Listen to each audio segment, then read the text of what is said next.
Manchas de óleo causam redução de 47% de espécies marinhas em praias do litoral norte do estado. Frente fria pega baianos de surpresa e causa prejuízos.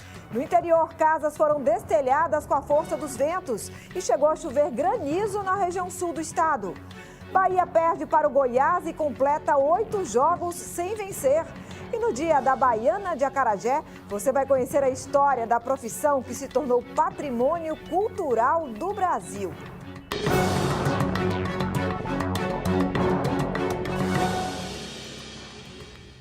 Boa noite. Os reflexos do derramamento de óleo nas praias baianas continuam. Hoje, a UFBA divulgou o resultado de uma pesquisa sobre os prejuízos para as espécies marinhas. Nas praias do litoral norte do estado, as manchas de petróleo causaram uma redução de 47% na biodiversidade. Hoje foram encontrados novos fragmentos da substância.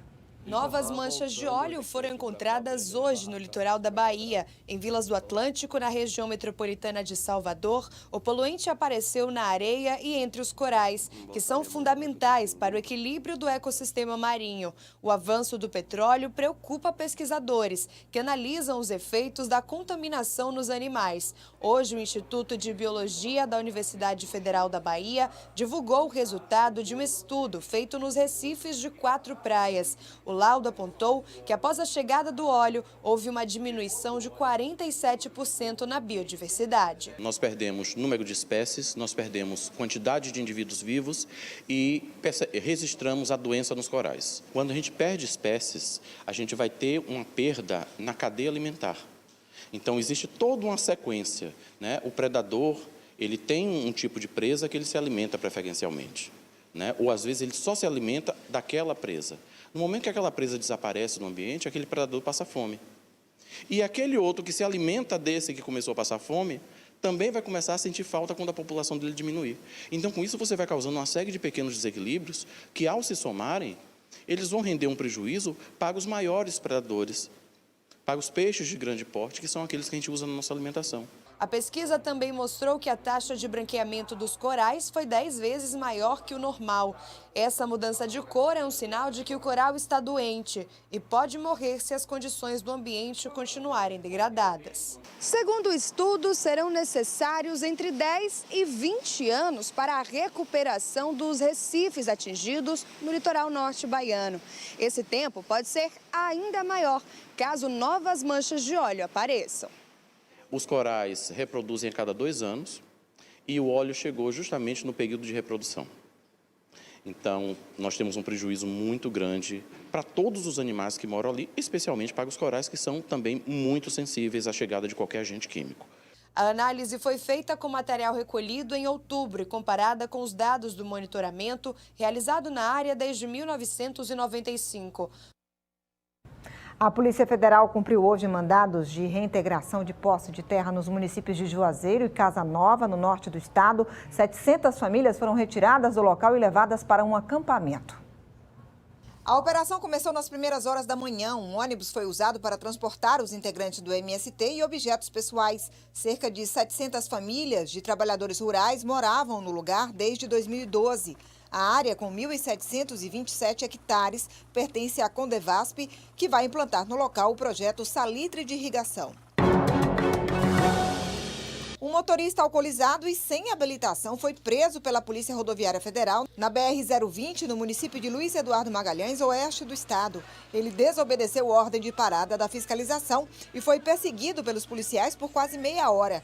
No carro foram encontradas latas de cervejas e 2 garrafas de vodka. Além do motorista, mais 6 pessoas estavam no veículo, entre elas 2 crianças de 1 e 9 anos. O homem vai responder por embriaguez ao volante e direção sem carteira de habilitação.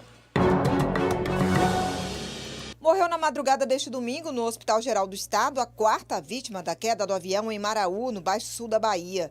O copiloto Fernando Oliveira Silva, de 26 anos, era a única vítima do acidente que ainda estava no HGE. O avião caiu há cerca de 10 dias na pista de pouso de um resort de luxo que está desativado. 11 pessoas estavam na aeronave, 4 morreram. As outras vítimas foram transferidas na semana passada para um hospital em São Paulo. Veja a seguir: a eleição para presidente do Tribunal de Justiça da Bahia tem nova data.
Depois de afastar o fantasma do rebaixamento, os jogadores do Vitória se preparam para a última partida da temporada da Série B. O jogo vai ser no próximo sábado, no Barradão. Foi um ano difícil para os rubro-negros. O torcedor sofreu vendo o desempenho do time na Série B. O Vitória passou boa parte do campeonato na zona de rebaixamento. A luta foi para não cair para a terceira divisão. No começo aí estava até mal, mas graças a Deus aí melhorou bastante. Viu? Depois de garantir a permanência na Série B de 2020, o elenco ganhou uns dias de folga. Nessa segunda-feira, voltaram aos trabalhos com foco no jogo, que vai marcar a despedida do time com a torcida nesse ano. A partida contra o Coritiba acontece no próximo sábado, no Barradão, aqui em Salvador. Apesar de ser um jogo só para cumprir tabela, o torcedor, claro, quer ver o time fazer bonito em campo. Vou dizer a você, o placar por Vitória 2-0. Por quê? Porque o Vitória vai jogar melhor do que jogou a semana passada. Seria bom ganhar, pelo menos para sair com mais pontos do que o Bahia na Série A. O Vitória joga para cumprir tabela. Já o Coritiba precisa de apenas um empate para garantir o acesso à Série A. E o Bahia perdeu para o Goiás nesse domingo. O tricolor sofreu 4 gols na partida e completou 8 jogos sem vencer no Campeonato Brasileiro. O Goiás mandou no primeiro tempo. Logo aos 9 minutos, Rafael Moura, de cabeça, fez 1-0. Só que ele só comemorou depois que o lance foi revisado pelo VAR. 3 minutos depois, Michel ampliou com estilo. O Bahia teve que sair para o jogo e foi para cima. Gilberto teve boas chances. O Goiás ainda colocou uma bola no travessão com Thales. O Bahia voltou melhor no segundo tempo. Elber deu esse lindo passe para Gilberto, que acabou com a seca de 2 meses sem balançar a rede. Só que Gilberto Júnior fez esse belo gol de cabeça para o time goiano. O tricolor não desistiu e diminuiu com esse chute de longe de João Pedro. Mas o Goiás chegou ao 4º gol com Marlone. E ainda deu tempo para Fernandão marcar mais um nos minutos finais. 4-3 para o Goiás. O tricolor completou 8 jogos sem vencer no Brasileiro. Veja a seguir, Tribunal de Justiça tem nova data para a eleição.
Depois do afastamento do presidente do Tribunal de Justiça da Bahia, na operação que investiga esquema de sentenças, o TJ marcou uma nova data para a eleição presidencial da casa. Arthur Queiroz, da Rádio Band News FM, tem as informações.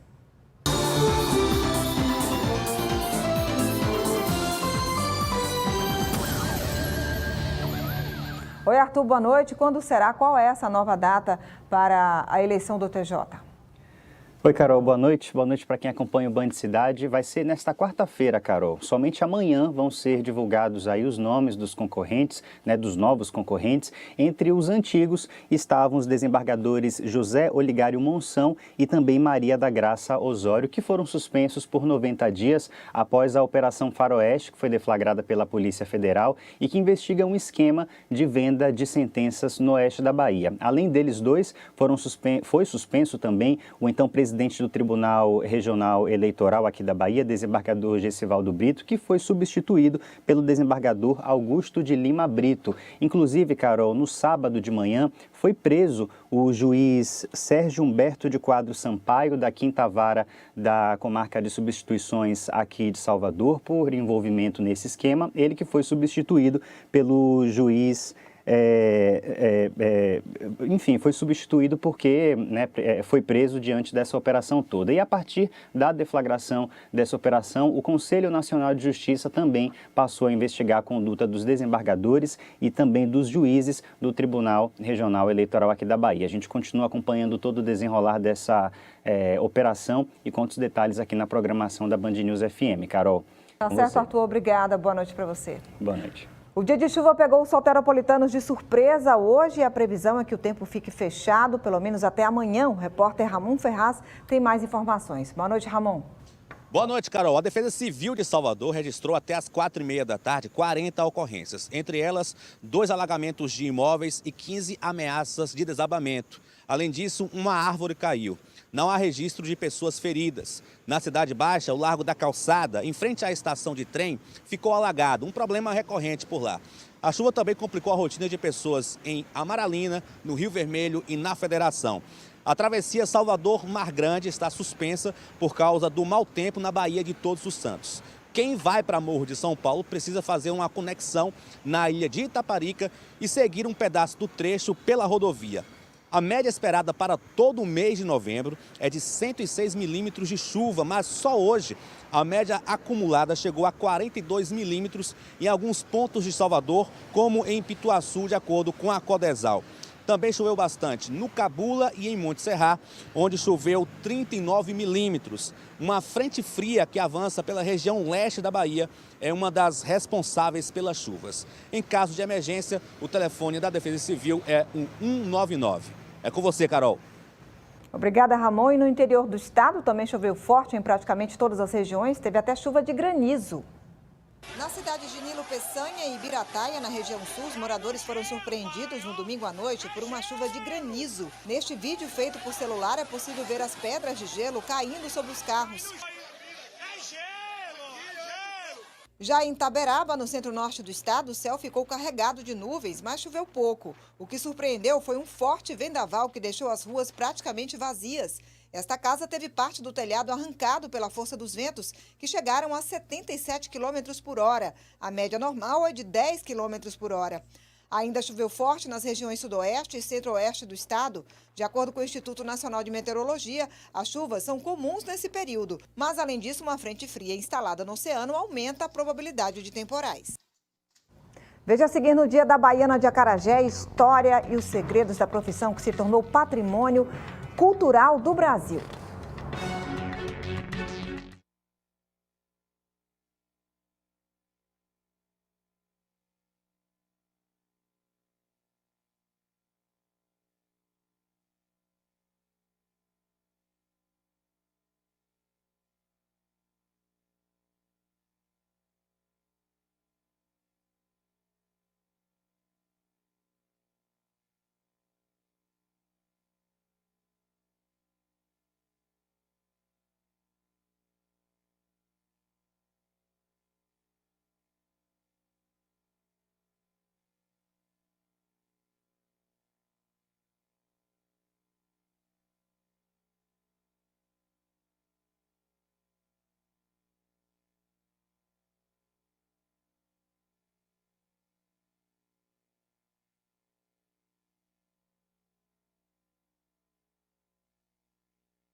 Hoje foi mais um dia de sufoco para os usuários dos trens do subúrbio. O único vagão que estava funcionando quebrou no início da manhã.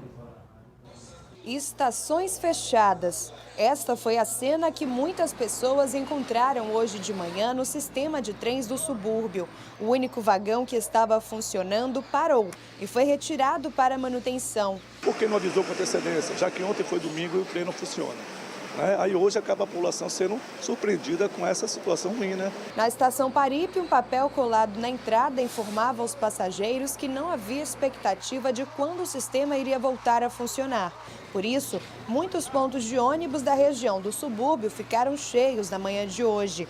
Uma situação que não é novidade para quem utiliza o sistema com frequência. Isso acontece sempre, do trem ficar dessa forma, por falta de manutenção, falta de cuidado e também é um descaso. Eu acho um descaso para quem mora aqui no subúrbio, está sempre com essa situação. A entrada dos trens custa 50 centavos a inteira e 25 a meia. Uma diferença grande para o valor do ônibus, que custa R$ 4,00. Muita diferença, né? 50 centavos para R$ 4,00. E não é sempre que a gente tem. Essa não foi a primeira vez que os trens do subúrbio pararam neste mês de novembro. No início do mês, 2 vagões se chocaram e deixaram 47 pessoas feridas. Desde o acidente, os outros 2 trens não estão funcionando. A demora é grande, pois os vagões têm mais de 50 anos. Por isso, as peças não são mais encontradas no mercado, o que faz com que a manutenção seja difícil. Em setembro, também houve um problema com os trens. O vagão que saiu de Paripe em direção ao bairro da Calçada sofreu um princípio de incêndio quando chegava à estação do Lobato. Hoje, o sistema voltou a funcionar por volta de 10 horas da manhã. Os passageiros aguardaram para entrar do lado de fora da estação Piripiri. 25 de novembro é comemorado o dia de uma das profissões mais antigas do país. A baiana de acarajé é um símbolo de resistência e tradição, um patrimônio cultural do Brasil. Elas são as guardiãs de um símbolo turístico da Bahia, o acarajé, o bolinho de feijão fradinho frito no azeite de dendê, quitute principal do tabuleiro das baianas. Desde a época da escravidão, em cada esquina de Salvador é possível encontrar o acarajé, quentinho, recém-saído da fritura. Os escravos de ganho, eles tinham a liberdade de trabalhar na rua. Uma parte disso ficava com o senhor, outra parte permitia que esses escravos e escravas pudessem acumular algum resultado para que assim pudessem comprar sua alforria. Então veja que coisa simbólica e bonita. Depois da abolição dos escravos, a tradição continuou. Em 2005, a baiana de acarajé foi reconhecida como patrimônio cultural do Brasil. Desde meados do século XIX, com o tabuleiro cheio de acarajé, abará e outros quitutes, as baianas preservam uma tradição passada pelos ancestrais e que começou nos terreiros das religiões africanas. Quem é filha de Oiá, como todos os orixás, ele tem a comida dele. Primeiro é do orixá. Primeiro você tem que jogar, porque Exu é orixá, você sabe, né? Então primeiro, para abrir os caminhos, não ter barulho, a massa não desandar. A baiana tradicional, a baiana padronizada, que tem que sentar num tabuleiro para vender o acarajé, ela tem que usar o ojá para cobrir a cabeça por causa de o cabelo não fica caindo.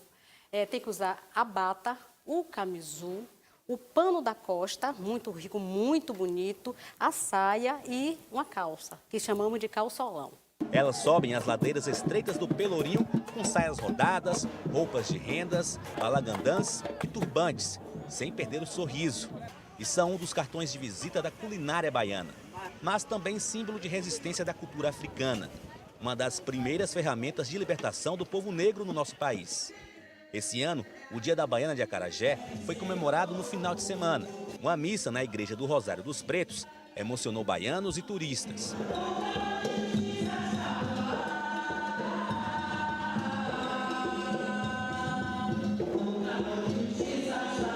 A celebração teve cânticos e oferendas utilizadas nos terreiros de candomblé.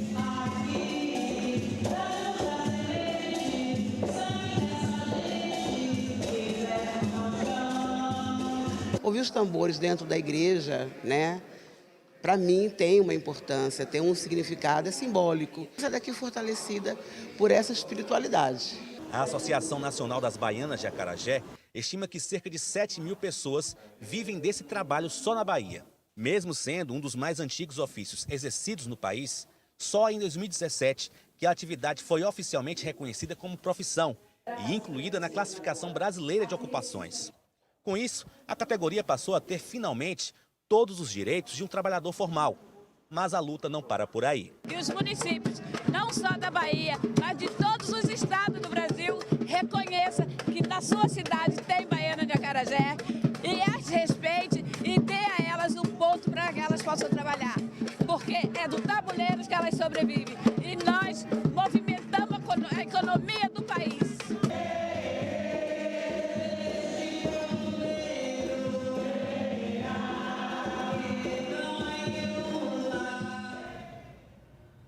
Boa noite e até amanhã.